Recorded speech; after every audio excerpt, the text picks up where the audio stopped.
నమస్తే. శ్రీ మాత్రే నమః. శ్రీ గురుభ్యో నమః. మనకి ఖగోళ శాస్త్రంలో 2025 మే నెలలో మనకి కొన్ని గ్రహాలు స్థాన చలనాలు జరుగుతున్నాయి. అంటే ఒక రాశి నుంచి ఇంకొక రాశిలోకి, కొన్ని ఒకే రాశిలోకి జరగబోతున్నాయి. అయితే వీటిని వల్ల మనకి కొన్ని యోగాలు కూడా సంప్రాప్తమవుతాయి. మేషాది ద్వాదశ రాశుల వారికి వారి వారి స్థానాలను బట్టి కొన్ని కొన్ని యోగాలను ఇవ్వబోతున్నారు. అయితే ఈ యోగాలు ఏ యోగము అంటే ప్రతిదానికి మనకి ఒక్కొక్క యోగం ఉంటుంది. గజకేసరి యోగము, నెక్స్ట్ మహాలక్ష్మి రాజయోగము, రాజయోగము, ఇలాంటి యోగాల పేర్లు మనకి ప్రతిదీ ఒక్కొక్కసారి వచ్చే యోగానికి ఒక్కొక్క పేరు పెడుతుంటాము. అంటే మనకి అలా జరుగుతూ ఉంటుంది. అయితే ఇప్పుడు మనకి మే నెలలో 2025లో కొన్ని గ్రహాలు మనకి ఒక చోట ఏర్పడ్డము, వాటి వల్ల మంచి మంచి యోగాలు ఏర్పడము జరుగుతోంది. అయితే ఈ యోగాలు జాతక చక్రంలో 3, 6, 10, 11 స్థానాల్లో ఈ గ్రహాల యొక్క కలయిక జరుగుతోంది.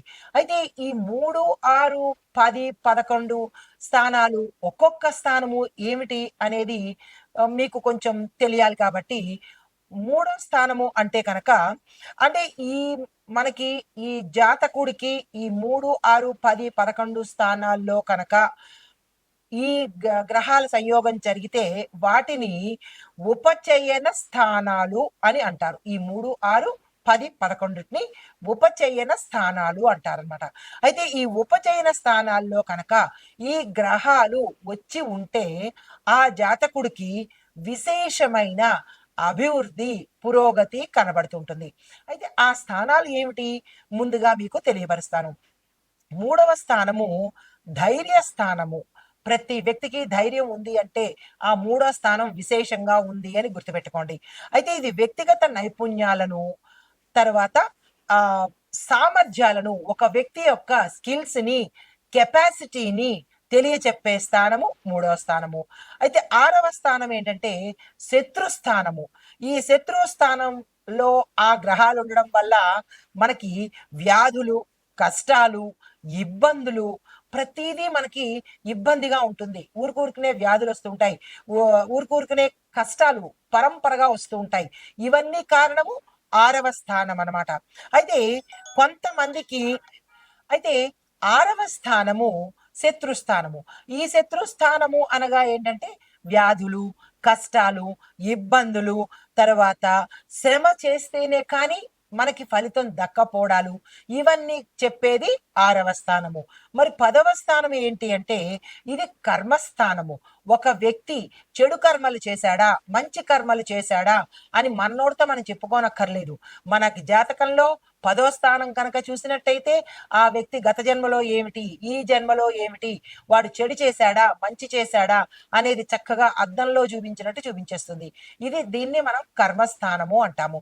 అయితే ఇది దేని మీద ఇంపాక్ట్ పడుతుంది? వృత్తి, వ్యాపార, ఉద్యోగ, కీర్తి మీద ఇంపాక్ట్ ఉంటుంది. అంటే ఇవి సూచిస్తాయి 10వ స్థానాన్ని. అయితే 11వ స్థానం ఏ స్థానము అంటే లాభస్థానము. ఈ లాభస్థానానికి లాభం దేని వల్ల వస్తుంది? సంపాదన వల్ల లాభం వస్తుంది. లేదా అంటే ఆశీర్వాదాల వల్ల కూడా లాభాలు వస్తాయి. అంటే బ్లెస్సింగ్స్ అన్నమాట. మన బ్లెస్సింగ్స్ ని ఈజీగా తీసేస్తుంటాము. ప్రతిదీ డబ్బుతోనే కొలుస్తాము. కానీ మనకి ఎప్పుడైతే ఆపత్కాలంలో బ్లెస్సింగ్స్, ఆశీర్వచనాలు కూడా చాలా ఉపయోగపడతాయి. దాన్ని కూడా కొట్టిపారేయకండి. డబ్బు కనబడుతుంది, ఆశీర్వచనము కనపడకుండా మనిషికి బలాన్ని, శక్తిని, ధైర్యాన్ని కూడా ఇస్తూ ఉంటుంది. ఎవరైనా బ్లెస్సింగ్స్ ఇస్తే కనుక నో అనకండి, తప్పనిసరిగా తీసుకునే ప్రయత్నం చేయండి. అయితే కొంత అనుకూలతను కూడా, అంటే మీరు చేసే పనిలో అనుకూలతను ఇచ్చే అవకాశము ఈ 11వ స్థానంలో ఉంటుంది. ఇవి ఉపచయన స్థానాలు 3, 6, 10, 11. అయితే ఈ స్థానాల్లో గ్రహాలు సంచరించడం వల్ల మనకి వృద్ధి కలుగుతుంది. వృద్ధి అంటే గ్రోత్, డెవలప్మెంట్, అభివృద్ధి అన్నమాట. అయితే ఈ సమయంలో మనకి కొన్ని గ్రహాలు వృద్ధిని కలిగించబోతున్నాయి ఈ మే నెలలో. అందుకే ఈ మే నెలను వృద్ధి యోగము అని అంటారు. అయితే ఈ వృద్ధి యోగంలో ఎక్కడ ఏర్పడుతోంది అంటే వృషభ రాశిలో ఏర్పడుతోంది. వృషభ రాశిలో ఏర్పడుతున్నందువల్ల వృషభ రాశి వారికి మిగతా గ్రహాల అంటే మిగతా రాసుల వారికి కూడా ఫలితాలను ఇవ్వబోతుంది. అయితే వృషభ రాశి వారికి ఎలాంటి ఫలితాలు ఉండొచ్చు అంటే, ఈ యోగాలు శుభ ఫలితాలు, గృహ ఫలితాలు అంటే గృహాలు కొనుక్కోవడము, శుభ ఫలితాలు, భూములు కొనుక్కోవడము, ఇట్లాంటి విషయాల మీద ఎక్కువగా వృద్ధి జరిగే అవకాశం కనబడుతోంది. అయితే రాహు, కేతు, గురు, శని ఈ గ్రహాల యొక్క సంచారంలో అంటే మనం ఇందాక చెప్పుకున్న వృద్ధి యోగానికి రాహు, కేతు, గురు, శని ఈ గ్రహాల కదలిక సంయోగము అక్కడ ఉండడము జరుగుతోంది. అయితే ఈ 4 ఈ స్థానాల్లో ఉండడం వల్ల, ఈ రాసుల్లో ఉండడం వల్ల ఏమిటి ఉపయోగము అంటే కనుక ఆర్థిక, సామాజిక, వైవాహిక జీవితాల్లో అనుకూలము, అభివృద్ధి, పురోగతి గోచరిస్తోంది. అయితే విశేషాలు ఏమిటి ఇలా దీనివల్ల అనే విషయాన్ని చెప్పుకుంటే కనుక ఈ వృద్ధి యోగాలు 3, 6, 10, 11లో సంచారం చేయడం వల్ల ఉద్యోగ వ్యాపార రంగాల్లోనూ అభివృద్ధిని కూడా సూచిస్తున్నాయన్నమాట. ఇందాక అనుకున్నవే కాకుండా ఉద్యోగస్తులకు, వ్యాపారస్తులకు కూడా వృద్ధిని సూచిస్తున్నాయి. అయితే గృహయోగం ఎలా కలుగుతుంది అంటే కనుక ముందుగా వృషభ రాశి వారికి 2025లో గృహయోగం ఉంది. అంటే గృహ నిర్మాణం చేసుకోవచ్చు, గృహాన్ని కొనుక్కోవచ్చు, గృహ సంబంధిత విషయాల్లో కూడా వృద్ధి అనేది గోచరిస్తోంది. అయితే రాహుకేతు సంచారాల వల్ల కొన్ని రాసుల వారికి ఆశించిన ఫలితాలు కూడా మీరు ఏ ఫలితాలు అయితే ఆశిస్తారో అన్ని రంగాల్లో ఉన్న వాళ్ళకి ఆ ఫలితాలను అందజేయబోతున్నారు ఈ రాహు కేతువులు. అయితే మరి గురు సంచారం యొక్క ఉపయోగం ఏమిటి? గురు ఏమిస్తున్నాడు అంటే గురు మే 15 తర్వాత తన సంచారంలో మార్పులు చేసుకుంటున్నాడు. దీనివల్ల ఏమవుతోందంటే కుటుంబ పరంగా ధనము, వ్యక్తిగతంగా వ్యాపార పరంగా ధనం రావడము, కుటుంబ జీవితాల్లో కలహాలు పోయి అనుకూలత రావడము, వివాహ పుత్ర సంతాన యోగాలు కలగటము, ఇలాంటివి కుటుంబ పరంగా ఇవ్వబోతున్నాడు గురు సంచారం వల్ల. అయితే మరి శని సంచారం వల్ల ఏమిస్తున్నాడు అంటే మంచి మంచి మార్పులు మీరున్న స్థానం నుంచి విశేషమైన స్థానానికి ఏ రంగంలో ఉన్న వాళ్ళైనా సరే విద్యార్థుల దగ్గర నుంచి ప్రతి ఒక్కళ్లకు ఈ ఇందులో ఉండే వారికి వారు ఉన్న స్థానాన్ని మీరు గమనించుకోవచ్చు. నిన్నటి వరకు ఎక్కడ ఉన్నారు, ఇప్పుడు ఎక్కడ ఉంటున్నారు అనేది చిన్నగా మార్పులు అనేవి మీకు చోటు చేసుకుంటాయి. తర్వాత మరి సూర్యుడు శని ఇద్దరు కలిసి కూడా సంయోగం చేస్తున్నప్పుడు సూర్య శని సంయోగం ఏర్పడడం వల్ల హార్డ్ వర్క్ ఎవరైతే చేస్తారో వారికి కూడా ఈ సమయంలో విశేషమైన ఫలితాలు వస్తున్నాయి. అయితే మరి ఇంకొక యోగం కూడా మనం చెప్పుకోవచ్చు, గజకేసరి యోగం కూడా. ఈ గజకేసరి యోగం కొన్ని రాశుల వాళ్ళకి శుభ ఫలితాలు ఇస్తుంది, మరికొన్ని రాశుల వాళ్ళకి మిశ్రమ ఫలితాలు కూడా ఇవ్వబోతోంది. అయితే శుభ ఫలితాలు ఎక్కడిస్తున్నాయి అంటే కనుక ఉద్యోగ వ్యాపార రంగంలో ధన లాభము, వైవాహిక జీవితంలో సుఖ సంతోషాలు, వివాహ యోగము, సంతాన యోగము, గృహ నిర్మాణము, ఆరోగ్య సమస్యల నుంచి విముక్తి కలగటము, ఇటువంటివన్నీ కలుగుతాయన్నమాట. అంటే ఈ వృద్ధి యోగంలో గజకేసరితో యోగాలకు ఎలాంటి భోగాలు యోగాలు కలుగుతున్నాయో అలాంటి ఫలితాలనే ఇందులో కూడా మనము చూడబోతున్నాము. అయితే కొన్ని రాశుల వాళ్లకు సమస్యలు కూడా వస్తున్నాయి. ఎక్కడైతే బాగుందో దాని వెనకాల సమస్య కూడా ఉంటుంది కదా. అయితే దీనిలో సమస్యలు ఉన్నప్పటికీ దాన్ని పరిష్కారం చేసుకునే శక్తి, చేసుకునే అవకాశము కూడా ఈ గ్రహాలే మీకు ఇస్తున్నాయి. మీరు కేవలం నిమిత్త మాత్రలు అన్నమాట. కానీ ఆ శక్తి మీది కాదు, ఆ గ్రహాలు ఆ కష్టం నుంచి తీసి ఇచ్చేది గ్రహాలే. దాన్ని తీసేందుకు శక్తిని ఇచ్చేది కూడా ఆ గ్రహాలే. కాబట్టి మీరు భయానికి లోనవ్వక్కర్లేదు, టెన్షన్కి లోనవ్వక్కర్లేదు, ఏమైపోతుందో అన్న బెరుకు కూడా మీకు అక్కర్లేదు. అయితే ఈ వృద్ధి యోగము జ్యోతిష శాస్త్ర పరంగా చూసినట్టయితే కనుక చాలా శుభప్రదమైన యోగము. ఈ యోగము ఆర్థికంగాను, వ్యాపార పరంగాను, ఆరోగ్య పరంగాను, కుటుంబ సౌఖ్యం పరంగాను, విద్య, ఉద్యోగ విషయాలలో విశేషమైన వృద్ధి గోచరిస్తుంది. అన్ని రాశుల వాళ్ళకి ఉంటుంది. ఎక్కువగా వృషభ రాశిలో వారికి కొంచెం ఎక్కువ ఉంటుంది కాబట్టి వారికి మంచి ఫలితాలు ఒకంత ఎక్కువగా ఉంటాయి మిగతా వారికన్నా.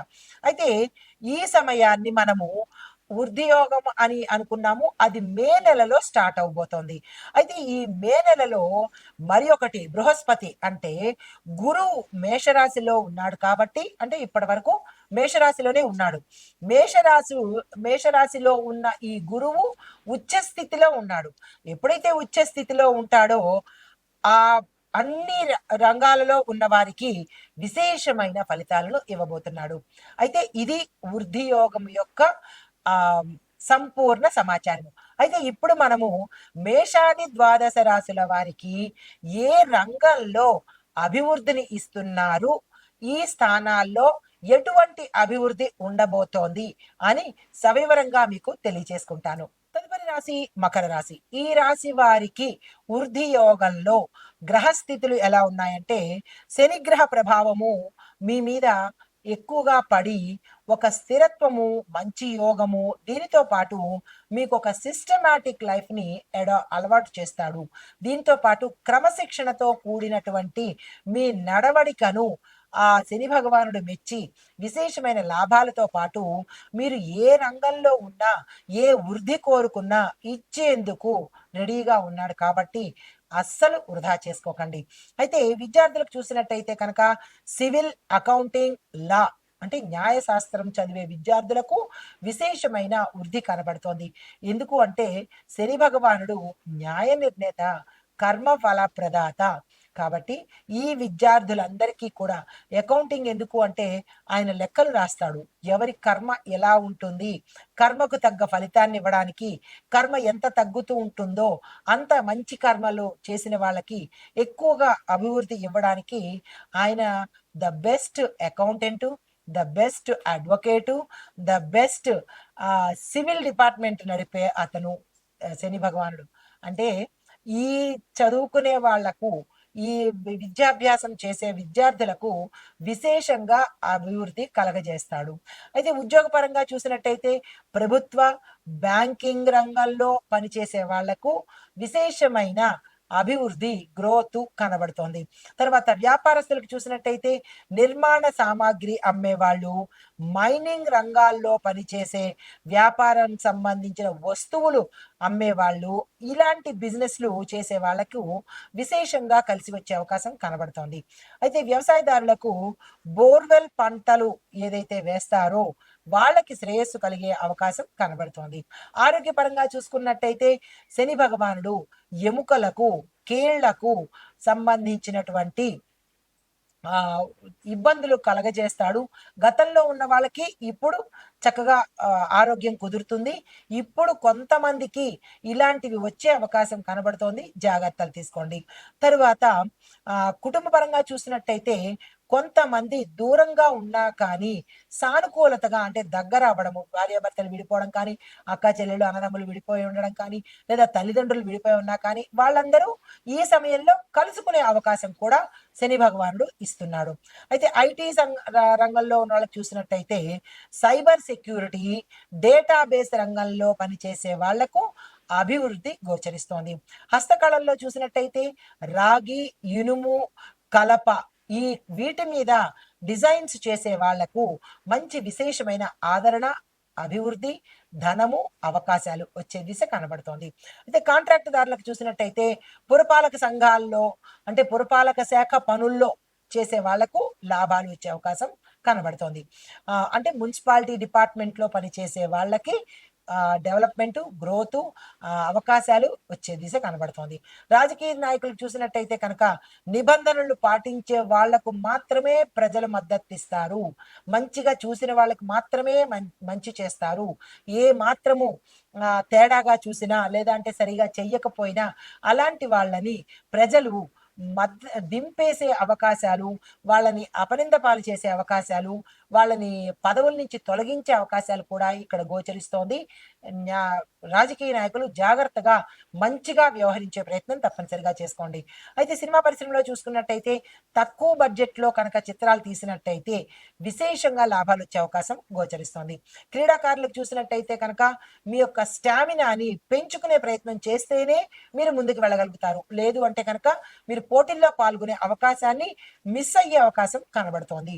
అయితే మీకు చెప్పదగిన వృద్ధి మంత్రము ఓం శం శనేశ్చరాయ వృద్ధికరాయ నమః.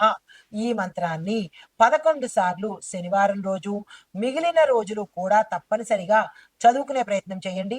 నీలి రంగు కానీ నలుపు రంగు కానీ వస్త్రాలను ధరించి కనుక మీరు ఏ పని మీద వెళ్ళినట్టయితే కనుక సానుకూలం అయ్యేటట్టు మరి దానంగా మీరు నల్లని వస్త్రాలను, నలుపుకు సంబంధించిన వస్తువులు, మినుములు కానీ, నల్ల నువ్వులు, దీంతో పాటు ఇనప వస్తువులను కూడా దానం చేయండి.